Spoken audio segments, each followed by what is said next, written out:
Today we are going to read one chapter from the book, How to Have Courage, Calmness, and Confidence by Paramahansa Yogananda.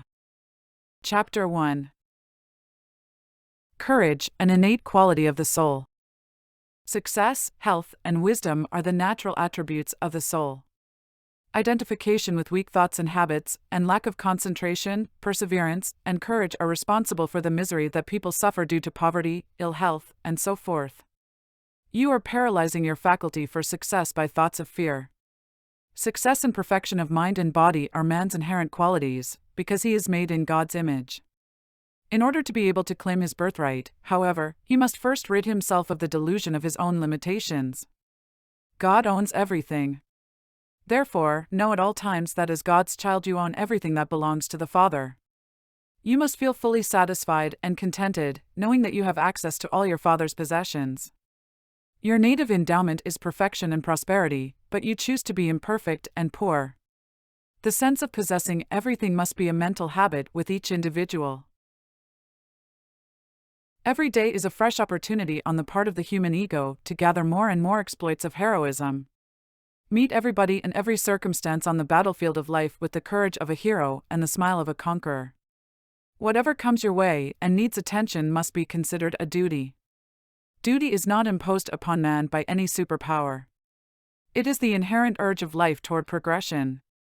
Neglect of one's duty is a source of evil that can be avoided by wisdom. Avoid associating with those who always complain about life. They may ruin your newly awakened spirituality, which is like a tender plant growing within you. Avoid such people and try to be happy always, no matter how you are situated. God will never reveal himself to you unless you are contented and happy. The true devotee banishes faint-heartedness. Resolutely he assembles a mental caravan of noble spiritual qualities, appointing will power and devotion to the post of leadership, and sets out on his journey. He knows with unshakable faith that, once he frees his heart from every vestige of desire, he will attain true freedom at last. Onward, ever onward he travels, embracing high achievements on the way, but never allowing himself to become attached to any of them. Never does he rest until the end is reached. Such is the true devotee. Change, even change for the better, is often approached with apprehension. In giving up something, people think, will I be left with nothing?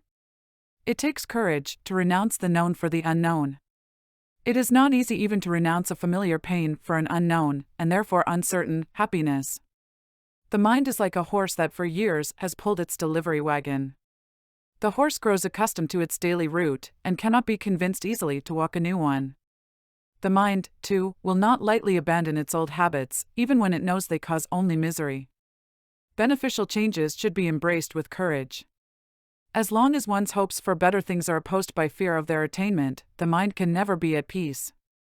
Accept change, therefore, as life's only constant. Our lives are an endless procession of gains and losses, of joys and sorrows, of hopes and disappointments. At one moment we find ourselves threatened by the storms of trials, moments later, a silver lining brightens the gray clouds, then, suddenly, the skies are blue again. The sincere seeker, in contrast to the armchair seeker who wastes his life spinning intellectual theories, takes heart at the thought of the hard work before him. A true warrior, though afraid, plunges courageously into battle when the strength of his arm is needed. A true alpinist, though apprehensive of the sheer cliff he faces, sets out resolutely to conquer it. And the sincere truth seeker tells himself, I know what an arduous task it must be to achieve perfection, but I will give it all I have. With God's help, success, surely, must be mine. By deep, daily efforts in meditation he conquers flesh consciousness at last, and regains his long-lost awareness of the divine bliss within. O devotee, take heart! No matter how dry, clay-hard, and cracked the soil of your heart has become during famine years of sense indulgence, of failure and disappointment, it can be watered and softened again by peace showers of inner communion. Your spiritual enthusiasm, long wilted, can be revived. Only drink once more the ancient wine of God communion. In the field of fervent spiritual endeavor, as, daily, you work the softened soil of renewed soul perceptions, sow once again the seeds of spiritual success, and watch them grow into a new crop of divine joy. Instead of being overcome and discouraged when confronted with what you think is trouble, Thank the Father for offering you the opportunity to see what you need to learn and to develop the strength and wisdom to meet the challenge. Karma is best worked out by meeting life's tests cheerfully and courageously. If you still fear something, that karma has not yet been worked out. To dissipate it, don't try to avoid the tests you have to face. Rise above them bravely by dwelling in God's joy within. At any given moment, you have all the courage, strength, and intelligence necessary to overcome any seeming difficulty. Become still, mentally and physically. Retire to your center of poise within and commune with your Father there. He will show you the way. Affirmations for courage. I will seek safety first, last, and all the time in the constant inner thought of God peace. I will wipe the dream fears of disease, sadness, and ignorance from the soul's face of silence, with the veil of Divine Mother's peace. I am protected behind the battlements of my good conscience. I have burned my past darkness. I am interested only in today. There is a right solution to every problem. I have within me the wisdom and intelligence to see this solution, and the courage and energy to carry it through. God is within me and around me, protecting me, so I banish the gloom of fear that shuts out His guiding light and makes me stumble into ditches of error. Secret fear creates tension and anxiety and brings ultimate collapse. We must have faith in our ability and hope in the triumph of a righteous cause. If we do not possess these qualities, we must create them in our own mind through concentration. This can be accomplished by determined and long-continued practice. First, we must identify our defects. If, for example, we are lacking in willpower, let us meditate upon it, and through conscious effort, we shall be able to create strong willpower in ourselves. If we want to relieve ourselves of fear, we should meditate upon courage, and in due time we shall be free from the bondage of fear.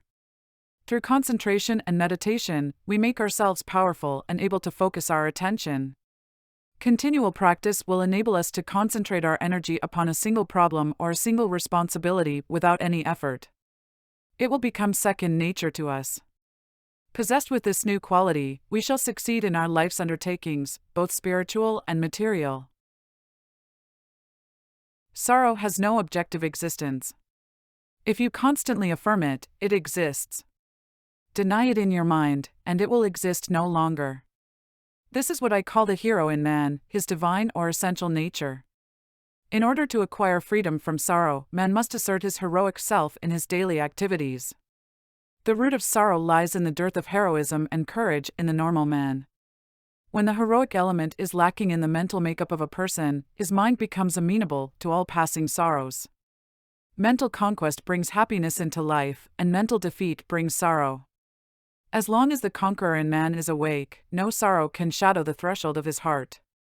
Tears and sighs on the battlefield of life are the liquid cowardice of a weak mind.